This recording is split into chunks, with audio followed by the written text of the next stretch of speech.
ابھی جو میں آیت مبارکہ پڑھنے لگا ہوں یہ سورۃ العنکبوت کی آیت نمبر 8 ہے۔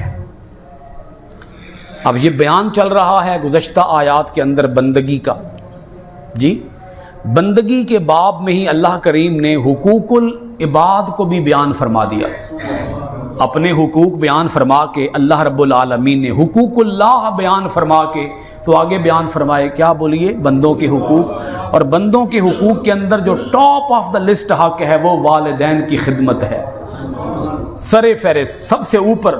وہ کیا ہے جی؟ ماں باپ کا ادب، ماں باپ کی اطاعت، ماں باپ سے حسن سلوک۔ آیت دیکھیے، وَوَصَّيْنَا الْإِنسَانَ بِوَالِدَيْهِ حُسْنًا، فرمایا ہم نے انسان کو تاکید کی ہے۔ ہم نے انسان کو کیا کی ہے جی؟ تاکید۔ ہم نے انسان کو بڑا زور دے کر یہ بات سمجھائی ہے، بِوَالِدَيْهِ، اپنے ماں باپ کے ساتھ، حسنا، حسن سلوک کرنا۔ کیا کرنا جی؟ اب یہ حسنا لفظ جو ہے عربی زبان سے اگر ہمیں تھوڑا بہت کوئی شوق ہو جائے، عربی زبان سے کوئی شدھ بدھ ہماری بن جائے، کوئی جان پہچان بن جائے، تو حسنا کے اندر ہر طرح کا ادب شامل ہے، ہر طرح کی خدمت شامل ہے۔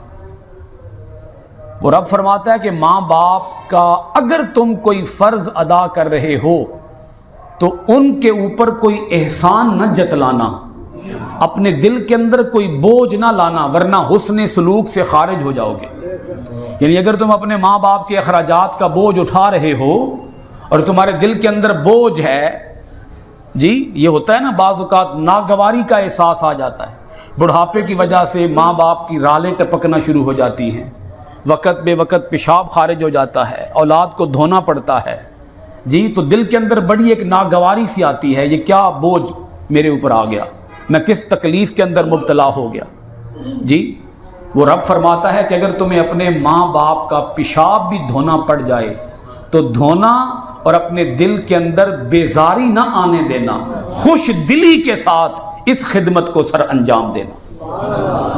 یہ حسن سلوک کی میں وضاحت کر رہا ہوں، حسنا لفظ کی وضاحت کر رہا ہوں۔ حسنا کا بڑا وسیع معنی ہے۔ اس رب نے تو یہاں تک فرما دیا ہے نا، لا تقل لہما اف، کہ اگر تم نے اف بھی کہہ دیا تو حسن سلوک کے حکم پر تم عمل پیرا نہیں رہو گے، حسن سلوک کے حکم سے تمہاری حکم عدولی ہو جائے گی، تم اس حکم کی نفی کر ڈالو گے، یہ بھی حرام ہوگا، فعل حرام، گناہ کبیرہ ہوگا اگر تمہاری زبان پہ لفظ اف بھی آئے تو۔ اب آگے سنیے گا، وَإِن جَاهَدَاكَ، اگر تیرے ماں باپ تجھے مجبور کر دیں، وہ تجھ سے کوشش کریں، لِتُشْرِكَ بِي، کہ تو میرے ساتھ شریک ٹھہرائے، مَا لَيْسَ لَكَ بِهِ علم، اسے شریک ٹھہرائے جس کا تجھے خود علم ہی نہیں ہے۔ اگر تیرے ماں باپ تجھے مجبور کر ڈالے، تیرے اوپر زور ڈالے، تیرے اوپر پریشر ڈالے، دباؤ ڈالے کہ تو میرے ساتھ کسی چیز کو شریک بنا، اور اس چیز کو شریک بنا جس کا تجھے علم ہی نہیں ہے، فَلَا تُطِعْهُمَا، ہما کا معنی ہوتا ہے ان دونوں کا، تو ان دونوں کا حکم نہ مان، تو ان دونوں کی اطاعت نہ کر۔ اگر تیرے ماں باپ تجھے مجبور کر ڈالیں کہ تو میرے ساتھ اس چیز کو شریک بنا جس کا تجھے علم ہی نہیں ہے، تو اس معاملے میں اپنے ماں باپ کا حکم نہ مان۔ پہلے فرمایا ماں باپ کا ہر حکم مان، خوش دلی سے مان، اپنے ماں باپ کی اطاعت کر اور اطاعت کرنے کا حق ادا کر۔ ایک حکم کا استثناء کر دیا کہ اگر وہ تجھے مجبور کر ڈالے شرک کرنے پر تو ماں باپ کے اس حکم کا انکار کر دے، ماں باپ کے اس حکم کی نفی کر دے، ماں باپ کا یہ حکم نہ مان۔ الیہ مرجعکم، تم سب نے لوٹ کر میری طرف ہی آنا ہے، فانبئکم، میں تمہیں بتاؤں گا، بما، جو کچھ کنتم تعملون، تم کیا کرتے تھے، میں تمہیں متنبع کروں گا، میں تمہیں خبردار کروں گا، جو جو کچھ تم کیا کرتے تھے، لوٹ کر پلٹ کر میری طرف ہی آؤ گے۔ اب یہ آیت مبارکہ اگر آپ مجموعی طور پر دیکھیں تو ایک بڑا خاص حکم اس کے اندر آ گیا. یہ حکم آ گیا کہ ماں باپ کی اطاعت تمہارے اوپر فرض ہے. ماں باپ کی اطاعت تمہارے اوپر فرض ہے، مگر ماں باپ کی ایسی اطاعت نہ کرو کہ جس میں خالق کی نافرمانی ہو جائے. نہیں سمجھ آئی؟ جس سے خالق کی کیا ہو جائے، یعنی خالق مقدم ہے، ماں باپ مؤخر ہیں. اللہ کا حکم سب سے پہلے ہے، ماں باپ کا حکم اس کے بعد ہے. ماں باپ کوئی ایسا حکم دیں جو حکم اللہ تعالیٰ کی رضا کا باعث ہو، وہ حکم پورا کرو. اور اگر ماں باپ کوئی ایسا حکم دیں جو اللہ کی نافرمانی کا باعث ہو تو اسے پورا نہ کرو.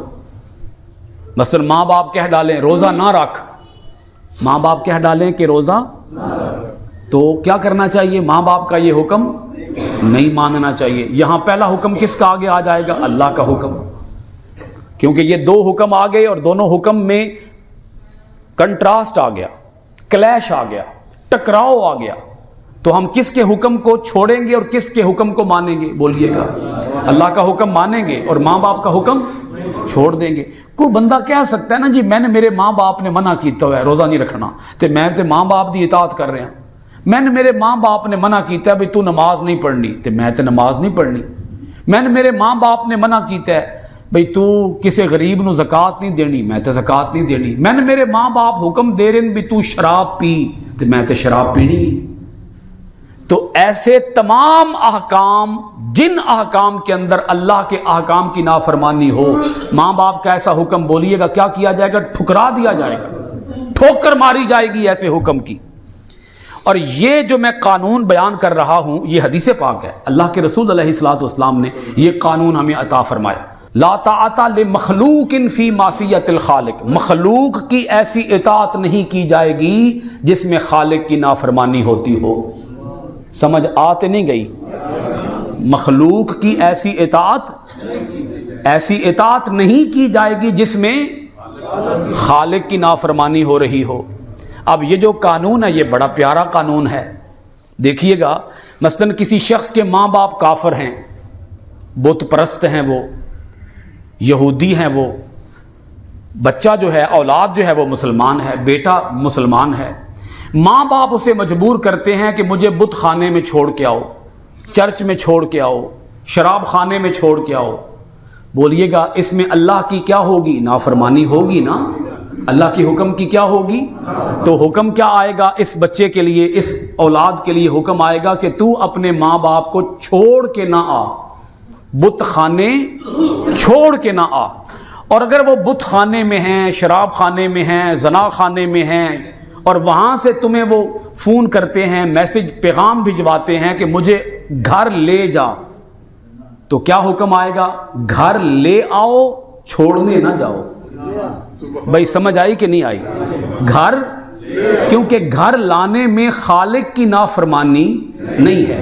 حکم یہ ہے کہ ماں باپ اگر کافر بھی ہوں تو ان کے جو حقوق ہیں وہ ادا کیے جائیں، بشرطے کہ رب کی نافرمانی نہ ہو رہی ہو. بھائی نکتہ سمجھ آیا کہ ابھی نہیں سمجھ آیا؟ اپنے ماں باپ کی اتنی اطاعت کرو، اپنے ماں باپ کا اتنا حکم مانو کہ اگر وہ کافر بھی ہوں تو تب بھی ان کی دل آزاری نہ کرو. جہاں تک ہو سکتا ہے ان کا دل نہ دکھاؤ، جہاں تک بن سکتا ہے ان کا دل نہ توڑو.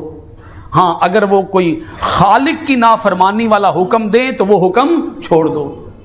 اب اسی طرح آپ اس قانون کو آگے پھیلاتے چلے جائیں اور آپ اس کو آگے بہت نیچے تک، گہرائی تک لے کے جا سکتے ہیں. مثلاً ایک خاوند ہے اور وہ اپنی بیوی کو کوئی ایسا حکم دیتا ہے کہ جس میں اللہ تعالیٰ کے حکم کی نافرمانی ہے، تو بیوی اپنے خاوند کا ہر حکم مانے گی مگر ایسا حکم نہیں مانے گی جس حکم کے ساتھ اللہ کی نافرمانی ہو. مثلا خاوند کہتا ہے بیوی سے شراب پیے گی، وہ یہ نہیں کہہ سکتی کہ چونکہ میرے خاوند کا حکم ہے، خاوند کا حکم تو میں نے ماننا ہے. تو بھئی ٹھیک ہے، خامند کا ہر حکم ماننا ہے، مگر خامند کا وہ حکم نہیں ماننا جس میں بولیے گا اللہ کے حکم کی نافرمانی ہو۔ ایسے حکم کی صورت میں خامند کا ایسا حکم ٹھکرا دیا جائے گا، اسے ٹھوکر مار دی جائے گی، وہاں آگے رکھا جائے گا، بولیے گا کس کا حکم؟ اللہ کا۔ ایسے ہی افسر ہے، افسر اے ان ذرا گل اوکھی ہون لگی ہے، افسر صاحب ہیں، افسر صاحب، وہ کہتے ہیں کہ تو رشوت لے لے۔ افسر اوپر جو افسر ہے جی، وہ اپنے ماتحت کو آرڈر دے رہا ہے، اپنے نچلے ملازم کو آرڈر دے رہا ہے کہ تو کیا کر، رشوت لے اور سائن کر دے۔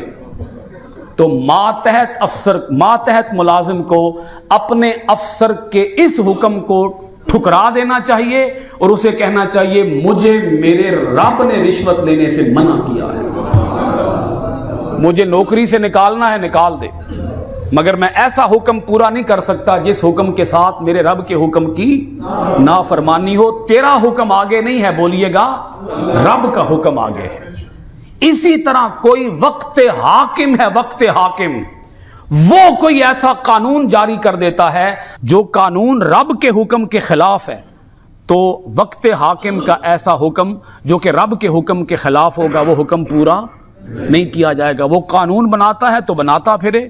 ہمارے لیے جو سب سے بڑا ہمارا حاکم ہے، سب سے بڑا ہمارا حکمران، وہ کون ہے بولیے گا ذرا؟ اللہ رب العالمین۔ اللہ رب العالمین کے حکم سے کسی کا حکم بھی جب ٹکرائے گا، بھائی نکتہ سمجھ آ رہا ہے نا؟ اللہ کے حکم کے مقابلے میں کسی کا حکم بھی جب ٹکرائے گا تو ہم اللہ کے حکم کو مانیں گے اور مخلوق کے ہر حکم کو، وہ بھلا جتنی بڑی پاور کا کیوں نہ ہو، وہ جتنی بڑی طاقت کا کیوں نہ ہو، وہ جتنی بڑی بادشاہت کا کیوں نہ ہو، اس کے حکم کو ٹھوکر ماری جائے گی اور اللہ کے حکم کو پورا کیا جائے گا۔ یہ سارے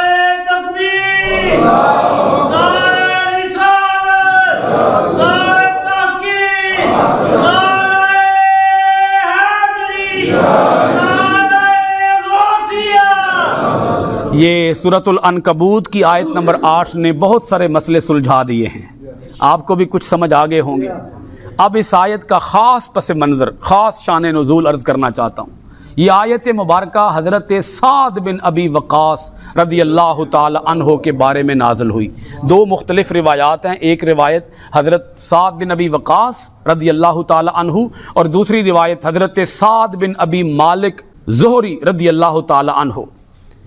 حضرت سعد بن ابی وقاص رضی اللہ تعالی عنہ یہ وہ خوش نصیب صحابی ہیں جو درجہ اولون سابقون میں شامل ہیں، ٹاپ آف دا لسٹ صحابہ کرام، سر فہرست صحابہ کرام، اسلام کے بالکل آغاز میں انتہائی مشکل وقت میں ایمان لانے والے صحابہ کرام، ان میں شمار ہوتا ہے حضرت سعد بن ابی وقاص رضی اللہ تعالی عنہ کا۔ یہ جب مومن ہو گئے، ایمان لے آئے، تو ان کی والدہ نے ان کے اوپر دباؤ ڈالا۔ وہ مشرکہ تھیں، وہ کافرہ تھیں، انہوں نے دباؤ ڈالا، اے سعد تجھے اسلام چھوڑنا پڑے گا، اگر تو نے اسلام کو نہ چھوڑا اور اگر تو نے ہمارے خداؤں کی نفی کی اور ہمارے آباء و اجداد کے دین کو قبول نہ کیا تو پھر میں زندگی بھر نہ کھاؤں گی نہ پیوں گی یہاں تک کہ میں مر جاؤں گی، اور تجھے دنیا تانے دے گی کہ سعد وہ بدبخت شخص ہے جو اپنی ماں کے قتل کا سبب بنا، جو اپنی ماں کے قتل کا سبب بنا۔ اب اندازہ لگائیں کہ ایک بیٹے کے لیے یہ فیصلہ کتنا مشکل فیصلہ تھا کہ ماں مر رہی ہے، ماں نے بھوک ہڑتال کر دی ہے، ماں نے کھانا پینا چھوڑ دیا ہے۔ یہاں تھوڑا سا یہ بھی اندازہ لگائیں کہ کافروں کو اپنے جھوٹے خداؤں سے بھی کتنی محبت تھی۔ یہاں سے تھوڑا سا اندازہ یہ بھی لگا لیجئے، کیونکہ جب ہم بات سنتے ہیں تو ہم آگے نکل جاتے ہیں، بات کی تہ میں اترتے نہیں ہیں۔ کافروں کو اپنے جھوٹے خداؤں سے بھی بڑا پیار تھا، اور اگر میں یہ کہہ ڈالوں تو شاید میری بات غلط نہ ہو کہ جتنا پیار ان کافروں کو اپنے جھوٹے خداؤں سے تھا، شاید آج ہمیں اتنا بھی پیار اپنے سچے رب سے نہیں ہے۔ شاید کہہ رہا ہوں، ڈرتے ہوئے کہہ رہا ہوں، ہماری حالت شاید اس سے بھی زیادہ پتلی ہو گئی، کمزور ہو گئی، کیونکہ اگر ایک شخص اللہ کے لیے کھانا پینا نہیں چھوڑ سکتا، روزہ نہیں رکھ سکتا، حالانکہ صحت مند ہے، ہٹا کٹا ہے، تو پھر اسے اپنے ایمان کی فکر کرنی چاہیے کہ میرا ایمان کس کھاتے کا ہے، کس درجے کا ہے۔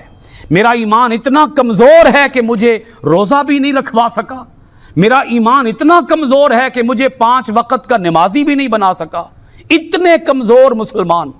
تو ماں نے کہا سعد سے کہا کہ اے سعد، اگر تجھے میری جان کا کوئی خیال ہے، لحاظ ہے، تو پھر اسلام کو چھوڑ دے، تجھے ایمان چھوڑنا پڑے گا۔ محمد الرسول اللہ صلی اللہ علیہ وآلہ وسلم کے لائے ہوئے دین کو ایسا ٹھوکر مار دے اور میری اطاعت کر، میرا حکم مان، اور لات، منات، حبل، عزا 360 خداؤں کے اوپر پھر سے ایمان لے کے آ۔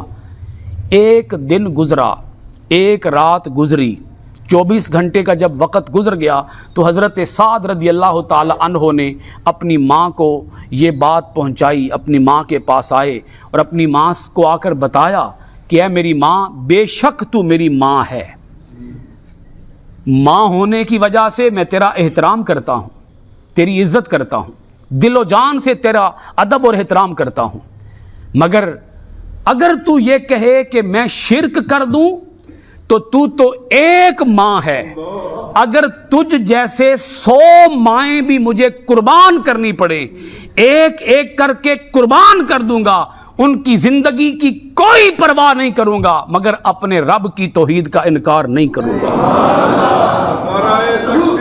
اللہ،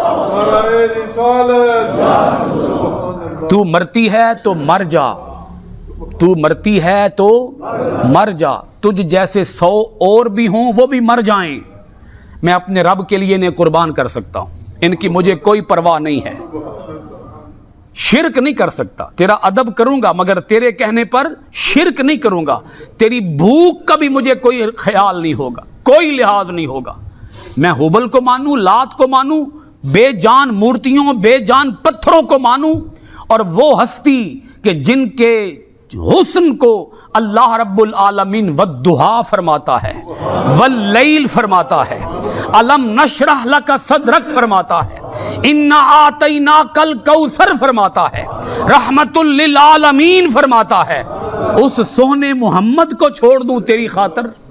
تجھے چھوڑ سکتا ہوں، محمد کا در نہیں چھوڑ سکتا۔ اللہ،